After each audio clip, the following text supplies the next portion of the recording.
Kita akan mulai di bulan ini bicara tentang serving in the church atau melayani di gereja. Dan saya ingin mulai dari ayat dari 1 Korintus 12 ayat 12 sampai 13. Ya. Ingat, gereja bukan gedung, gereja bukan sekedar organisasi, gereja itu kita. Ya. Gereja adalah eklesia, kumpulan orang percaya yang dipanggil keluar. Ya. Dan kita dipanggil, nanti kita belajar di sini, untuk jadi satu tubuh. 1 Korintus 12 ayat 12 sampai 13, karena sama seperti tubuh itu satu, dan anggota-anggotanya banyak, dan segala anggota itu sekalipun banyak, merupakan satu tubuh. Demikian pula Kristus. Sebab dalam satu roh kita semua, baik orang Yahudi maupun orang Yunani, baik budak maupun orang merdeka, telah dibaptis menjadi satu tubuh. Dan kita semua diberi minum dari satu roh. Ketika saudara dan saya dibaptis, kita bertobat, lalu kita memberi diri dibaptis, kita dikatakan dibaptis untuk menjadi satu tubuh. Kita dibaptis untuk menjadi bagian dari tubuh. Nah, sering kali kita lupa bahwa kita berpikir ini, oh yang penting saya dengan Tuhan. No, Tuhan bilang gini, waktu kamu dibaptis, kamu masuk dalam satu keluarga, satu tubuh, satu persekutuan. Makanya saudara tahu, orang percaya, orang Kristen itu tidak didesain untuk hidup sendiri, bertumbuh sendiri. Saudara dan saya didesain untuk tumbuh dalam sebuah persekutuan. Ya. Dan kita adalah bagian dari tubuh Kristus di jemaat lokal maupun tubuh Kristus secara universal. Gereja. Ingatlah, setiap gereja itu unik. Setiap gereja itu didesain Tuhan, ya, unik. Setiap gereja lokal itu tidak ada yang sempurna. Unik tapi nggak sempurna. Kenapa? Nanti saya jelaskan buat saudara.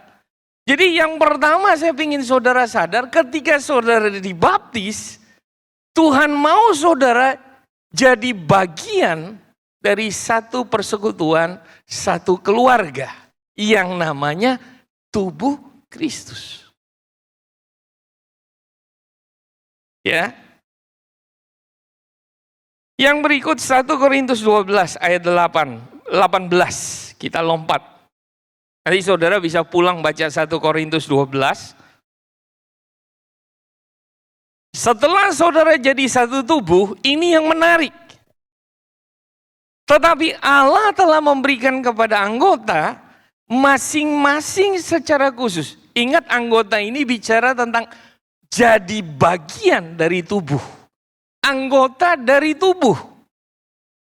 Masing-masing secara khusus, secara istimewa dan unik. Suatu tempat pada tubuh seperti yang dikehendakinya. Ingatnya itu huruf besar, bukan huruf kecil. Setiap kita harus menemukan tempat pada tubuh.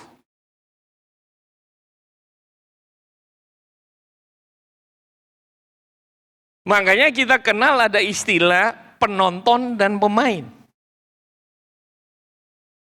Ada banyak orang dibaptis, bertobat dibaptis, tetapi dia memilih jadi penonton. Dia nggak merasa dia bagian dari tubuh.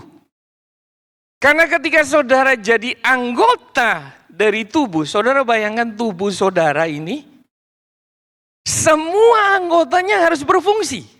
Begitu ada satu yang nggak berfungsi, maka tubuh itu jadi sakit. Saudara, yang saya share ini di Alkitab.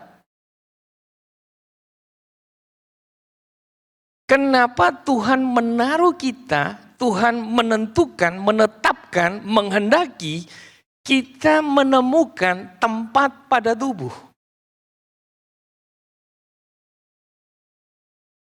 Kenapa Tuhan gak mau kita jadi penonton? Saudara tahu penonton itu komentarnya banyak. Merasa lebih pintar. Merasa tahu semua hal. Segala sesuatu di komen. Tetapi seringkali kita nggak ngerti kondisinya. Kenapa? Karena kita penonton, kita duduk di kursi, kita duduk manis. Tetapi kalau saudara mau tahu sebenarnya pelayanan, tahu sebenarnya pertandingan, keluar dari kursimu dan bertandinglah dalam pertandingan iman dalam tubuh Kristus. Ya, kita semua punya tempat. Ini bicara tentang peran dan fungsi. Ya, peran dan fungsi. Ya. Peran dan fungsi ini akan ketika kita jalankan, ketika kita keluar dari bangku penonton dan kita mulai masuk dalam pelayanan. Apa yang terjadi? Saudara dan saya akan mulai dibentuk oleh Tuhan. Seperti tadi, karakter kita. Banyak orang berpikir gini, gereja yang melayani semuanya itu sudah suci. Semuanya kudus. Bahkan kadang-kadang ekspektasi kita menurut saya tidak realistis. Kenapa tidak realistis? Tahukah saudara, semua yang melayani, kita semua asalnya dari orang yang hancur, orang yang berdosa, orang yang gagal. Betul nggak? Waktu kita terima Yesus, lahir baru, kita menyerahkan hidup kita. Saudara nggak langsung jadi sempurna, kita nggak langsung jadi dewasa. Sehingga ketika ada proses yang terjadi dalam pelayanan, dalam komunitas, seringkali kita lebih cepat berkomentar, menghakimi, dan sebagainya. Kenapa? Karena kita seringkali gak realistis dengan kenyataan. Ingatlah seringkali saya bilang, Tuhan memakai ketidaksempurnaan manusia untuk membuat terjadinya proses pendewasaan, proses pembentukan. Gesekan hanya bisa terjadi ketika orang yang gak sempurna, kurang, ketemu satu sama lain.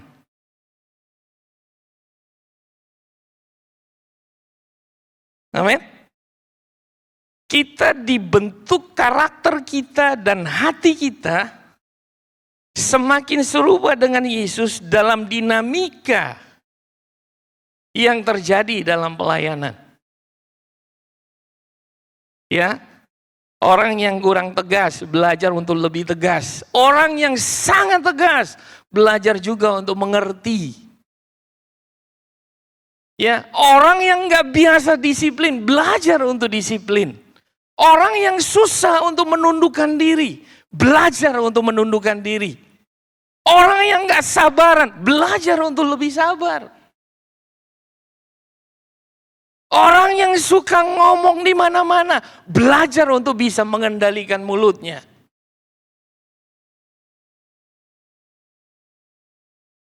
Amin. Dan saudara tahu yang tadi disampaikan, anak-anak ketika mereka mulai melayani, mereka belajar melayani, mereka merasa seperti ada sesuatu yang membuat hidup mereka harus jaga. Mereka harus mulai bangun kehidupan mereka, jadi lebih tanggung jawab.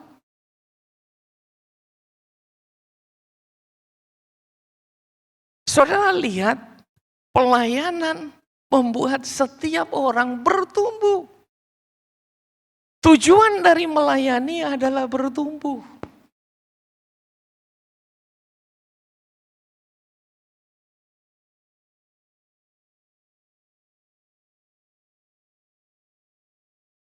Melayani di gereja lokal adalah merupakan komitmen pribadi setiap orang dengan Tuhan secara sukarela. Mari kita coba review sebentar. Bagi kita yang sudah melayani maupun kita yang rindu untuk melayani satu waktu. Pelayanan itu adalah komitmen pribadi, keputusan pribadi. Enggak ada yang maksa kita.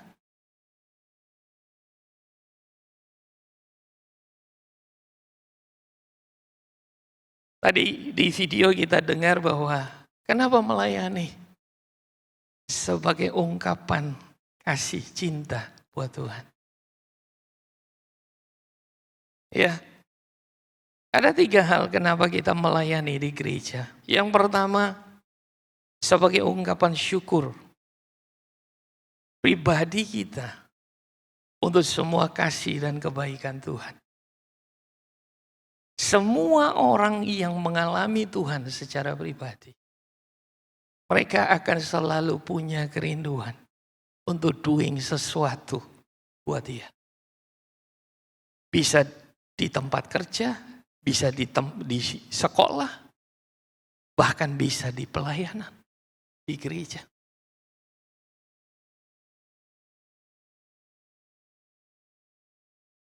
Sayangnya seringkali ketika kita mengalami gesekan dalam pelayanan, membuat kita jadi sakit hati dan kecewa.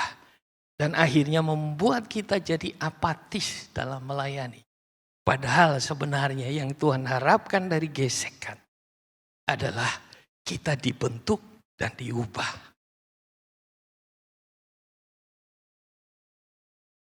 Yang kedua, kita melayani karena kita rindu apa yang kita alami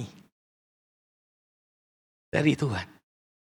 Saudara masih ingat perempuan yang ketemu Yesus di sumur Sikar?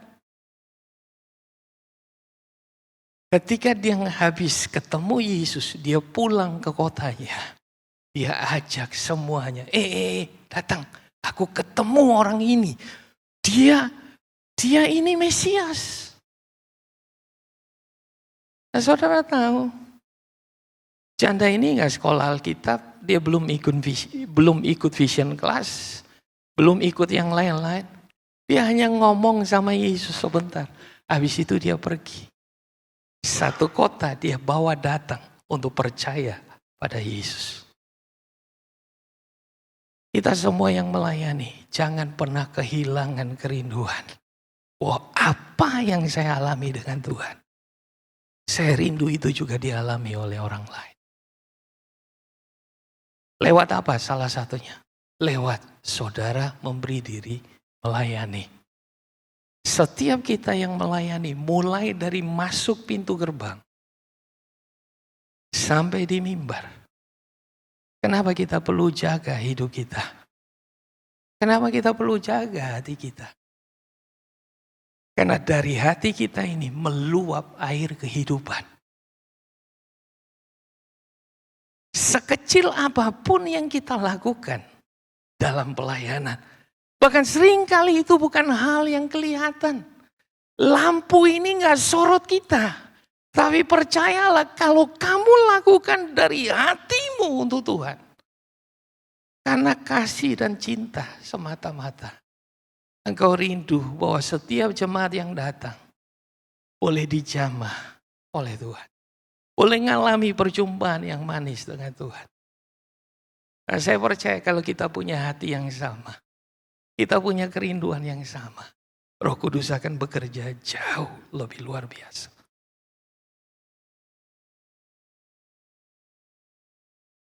Yang ketiga, kita melayani karena kita mengasihi gereja lokal kita.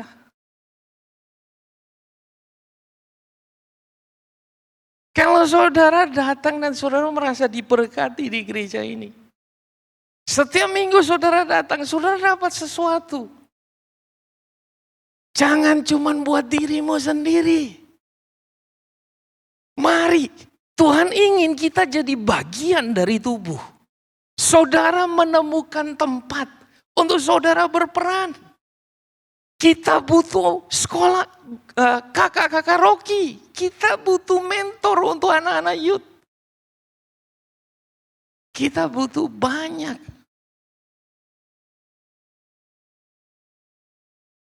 Kalau saudara mau lihat gereja ini masih ada 20-30 tahun setelah generasi kami nggak ada. Gereja ini nggak bisa jalan cuma karena kita. Tapi saya berdoa supaya ada orang-orang yang Tuhan gerakan hatinya. Tuhan taruh kerinduan. Gak pandang umur, gak pandang usia. Ketika saudara bertobat lahir baru, saudara memberi diri dibaptis. Ingat saudara dibaptis untuk jadi satu tubuh. Jadi bagian dari tubuh. Ya, melayani karena kita mengasihi gereja lokal. Ya, ingatlah Alkitab berkata di mana harta kita berada, di situ hati kita berada. Kalau engkau taruh hatimu di sini, engkau bilang hatiku ada di sini, jangan cuma kasih persembahan.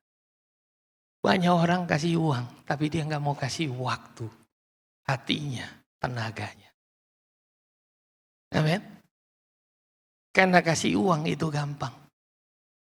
Kasih hati, kasih tenaga. Dan bukan itu saja, waktu engkau kasih itu, engkau harus dibentuk. Makanya banyak orang akhirnya menarik diri dari pelayanan. Tapi itu pilihan tiap orang. Tapi bagi kita, ketika kita memberi diri dalam pelayanan, itu artinya saudara siap untuk dibentuk, diubah oleh Tuhan. Dan kalau saudara nggak nyerah dalam proses, nggak jadi tawar hati, nggak jadi sakit hati, nggak jadi apalagi negatif dan sebagainya, saya percaya saudara akan diubah.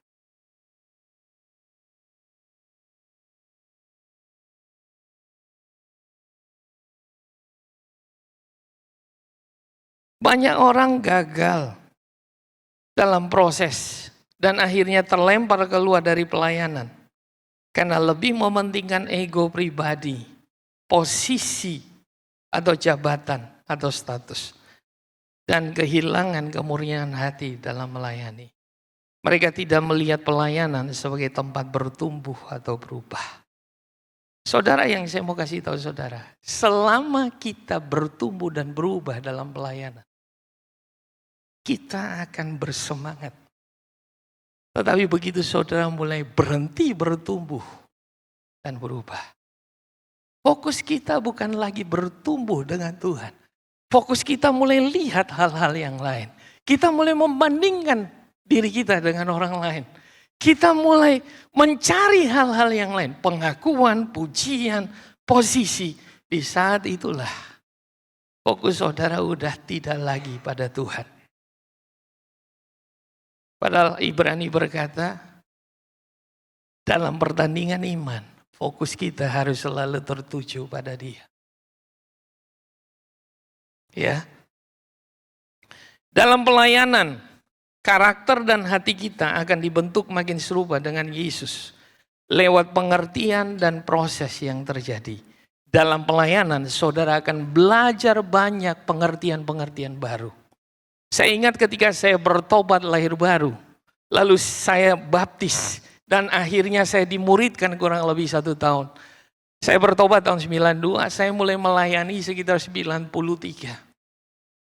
Dan melayani mulainya dari mana? Dari tim doa. Saya nggak bisa lakukan yang lain, nggak bisa main musik, nggak bisa nyanyi. Ngajar anak sekolah minggu juga nggak bisa. Ya, yang saya ingat, yang saya bisa cuman berdoa. Karena itu semua orang bisa.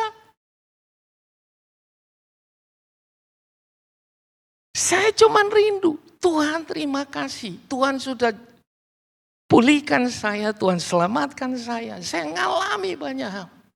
Saya hanya punya satu kerinduan. Saya bertobat umur 20 tahun. Saya hanya bilang, Tuhan aku pengen melayani. Untuk membalas apa yang Engkau sudah lakukan. Sebenarnya kata balas itu nggak akan pernah terjadi. Sampai hari ini saya sadar, saya nggak pernah bisa balas apa yang Tuhan sudah lakukan, sedang, dan yang akan Dia lakukan dalam hidup saya. Pengertian waktu saya melayani, mulai belajar, saudara masih muda, belum tahu apa, masih kuliah. Dan di situ saya diajar banyak hal, pengertian tentang bagaimana itu ketaatan, bagaimana itu menundukkan diri, bagaimana belajar untuk diproses, bagaimana untuk bayar harga, bagaimana untuk setia, bagaimana belajar banyak hal. Nah, saudara tahu, semua hal itu yang saya pakai waktu saya bekerja. Di salah satu perusahaan di Surabaya, saya kerja di bank. Semua pengertian yang saya dapatkan dalam pelayanan, saya pakai itu semua. Bahkan sampai hari ini.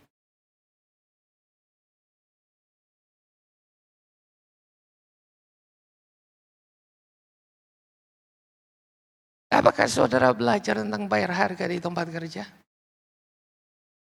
Gak semua tempat kerja ngajarin saudara. Apakah tempat kerja ngajarin saudara tentang proses? Gak banyak.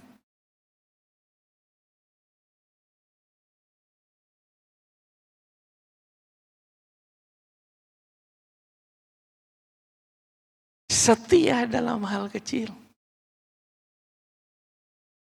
Saya belajar di mana? Di pelayanan.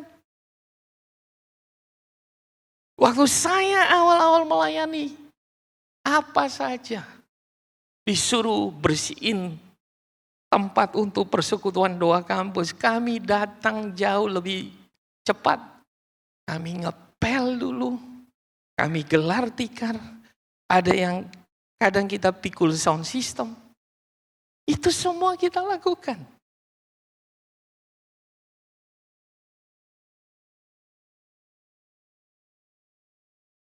Hari-hari ini kita sudah lupa semuanya itu.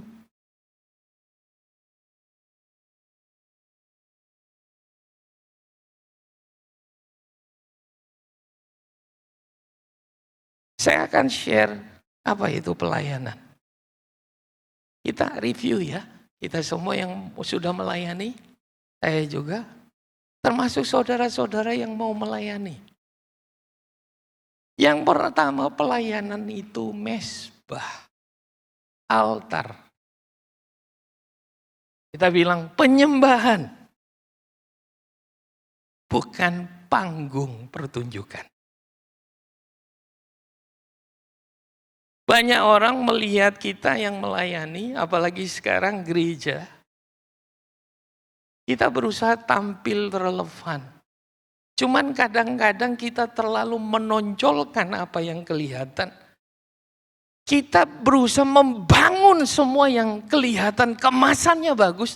Tapi kita kehilangan nilai sebenarnya dari pelayanan. Apa itu pelayanan? Pelayanan itu mesbah. Roma 12 ayat 1.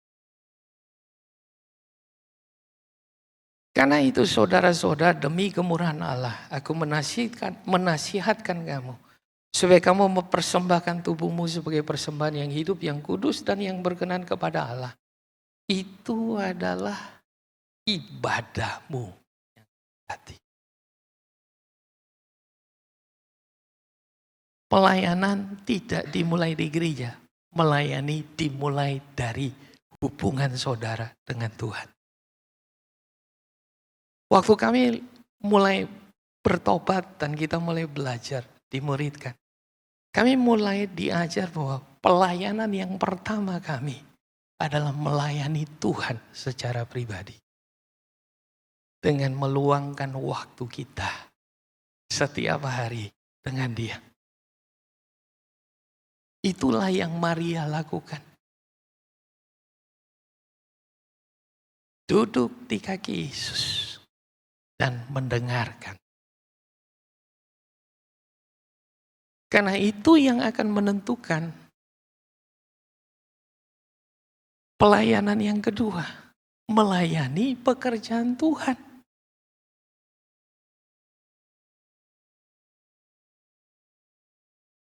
Melayani pekerjaan Tuhan bisa di tempat kerja, bisa di rumah, bisa di gereja. Tetapi uniknya di gereja, berkali-kali saya sampaikan, di gereja saudara melayani nggak dibayar.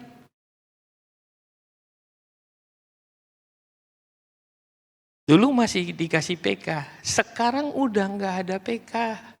Saudara melayani nggak betul-betul nggak dibayar.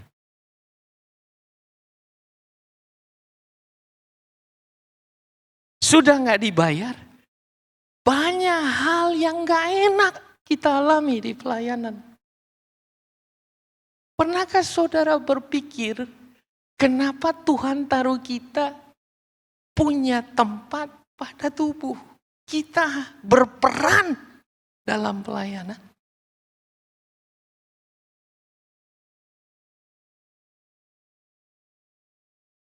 Tadi saya bilang, sudah memberi sukarela,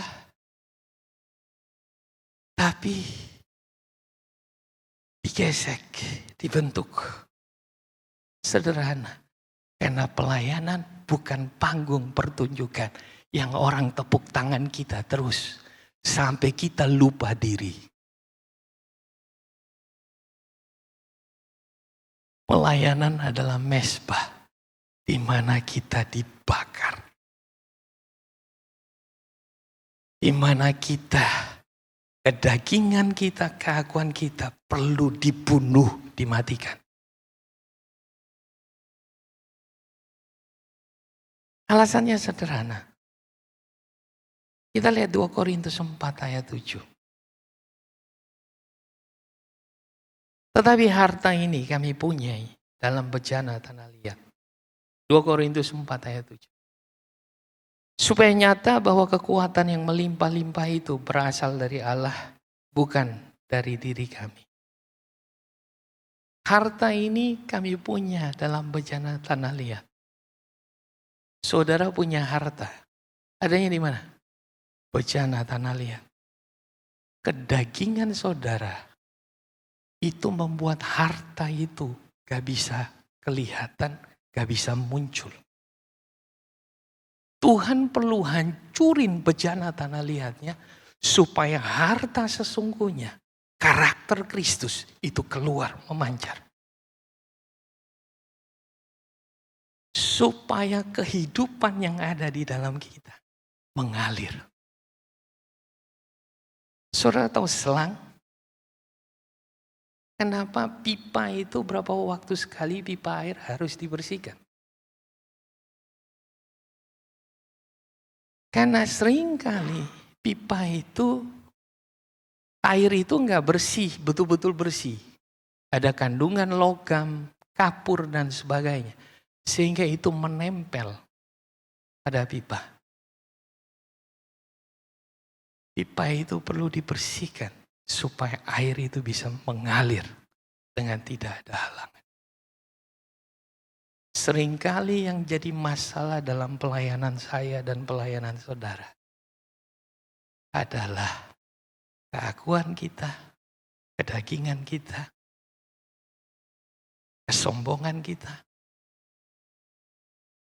yang membuat harta yang di dalam kita gak bisa mengalir. Makanya kenapa kita perlu terus dibentuk dan kita perlu terus bertumbuh.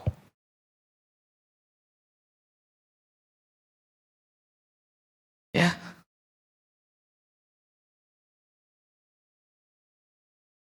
Ingatlah saudara dan saya akan berhenti bertumbuh sewaktu kita mulai melihat pelayanan hanyalah sebagai panggung untuk memperoleh pujian, pengakuan, status atau posisi, dan lain-lain. Bahkan melayani bukanlah tentang jadwal.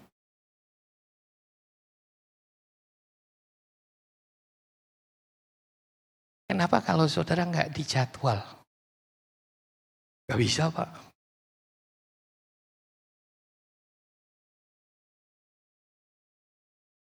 Saya kan sudah memberi diri untuk melayani. Oke, saudara, kadang-kadang Tuhan membentuk hati kita hanya dari hal-hal kecil seperti itu. Apakah hal itu mengganggu hatimu?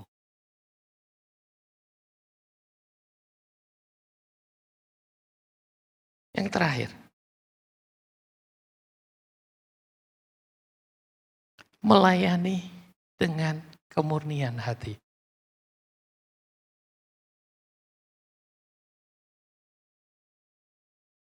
Satu Timotius 1 ayat 18 sampai 19. 1 Timotius 1 ayat 18 sampai 19. Tugas ini kuberikan kepadamu Timotius anakku, sesuai dengan apa yang telah dinubuatkan tentang dirimu. Supaya dikuatkan oleh nubuat itu, engkau memperjuangkan perjuangan yang baik dengan iman dan hati nurani yang murni. Timotius ditetapkan untuk seperti jadi penatua di salah satu jemaat. Pemimpin dari salah satu jemaat. Dan ini pesannya buat Timotius. Perjuangkanlah, memperjuangkan perjuangan yang baik dengan iman dan hati nurani yang murni. Kenapa iman perlu hati nurani yang murni? Beberapa orang telah menolak hati nurani yang murni itu. Dan karena itu kandaslah iman mereka. Motivasi kita dalam mengikut Tuhan. Motivasi kita dalam melakukan segala sesuatu itu penting. Seringkali kita hanya belajar how, what. Tapi yang kita perlu tanya, why? Saudara tahu ketika masalah datang, ketika gesekan terjadi, proses terjadi. Selalu yang buat kita bertahan bukan how dan what di awal. Why? Kenapa saya lakukan ini? Kenapa dulu saya putuskan untuk melayani? Kenapa dulu saya menikah? Kenapa dulu saya bekerja?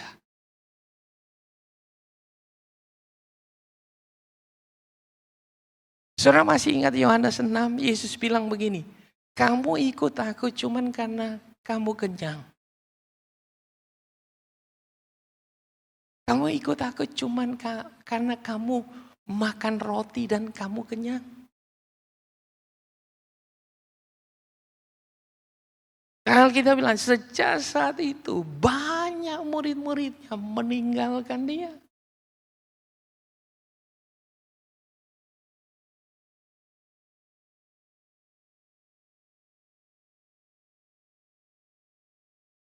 Galatia 3 ayat 3.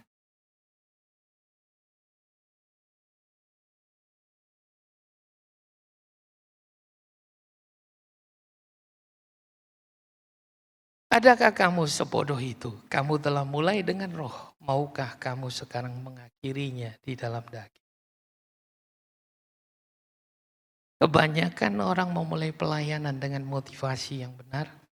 Tapi tidak banyak yang bisa bertahan dengan motivasi yang benar sampai pada akhirnya. Termasuk saya. motivasi kita bisa berubah tanpa kita sadar. Karena pujian, karena keberhasilan, karena kekecewaan.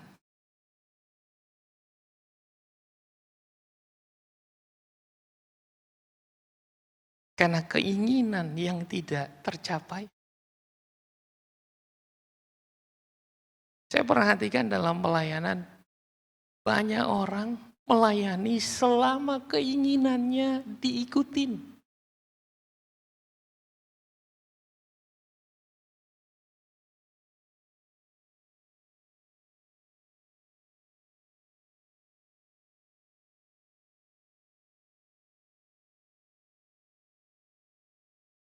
Berarti engkau melihat pelayanan bukan mesbah. Pelayanan itu panggung untuk menunjukkan kehebatan, skill, performance.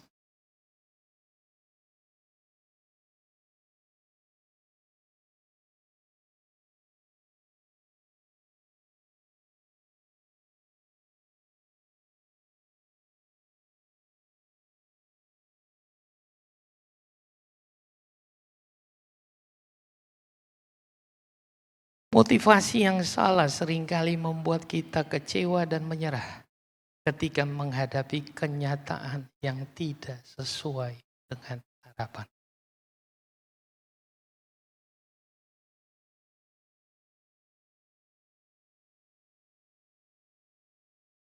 Ini bukan hanya di pelayanan, di pekerjaan. Ternyata bos nggak sesuai harapan. Ternyata rekan-rekan sekerja kita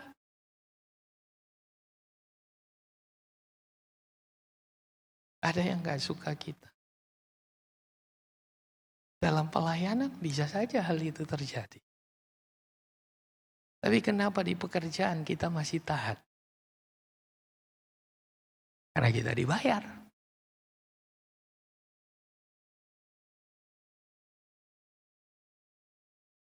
Pelayanan gak dibayar, Pak.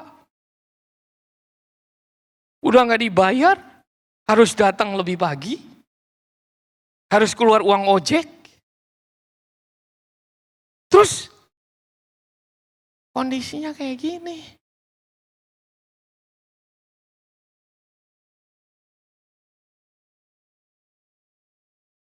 Coba saudara kembali ke why di awal.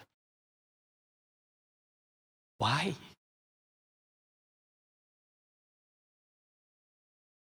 Dan sampai hari ini saya kembali selalu bertanya, why saya ada di Timika? Why kenapa saya memutuskan untuk tinggalin pekerjaan dan melayani Tuhan sepenuh waktu?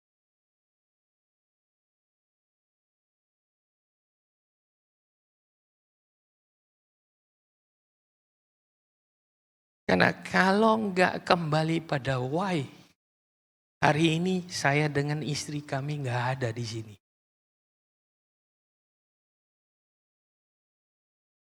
Nah, saya percaya ada banyak saudara yang melayani pun demikian.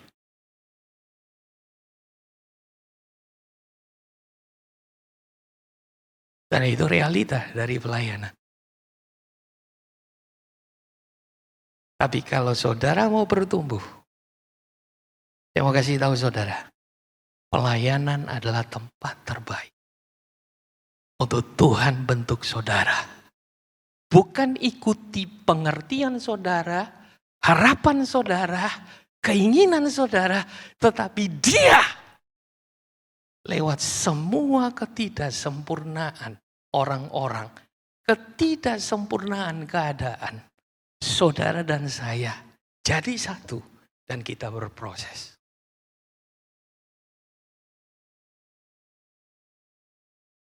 Karena muda saya kasih tahu kalian, kalau kalian belajar melayani dari muda, saya saksinya.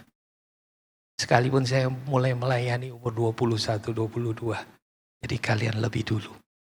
Kalian belajar banyak hal dalam pelayanan. Ia akan persiapkan kalian masuk ke level kehidupan yang lebih tinggi. Di pekerjaan, di pernikahan. dan semuanya. Amin. Tuhan Yesus memberkati kita semua.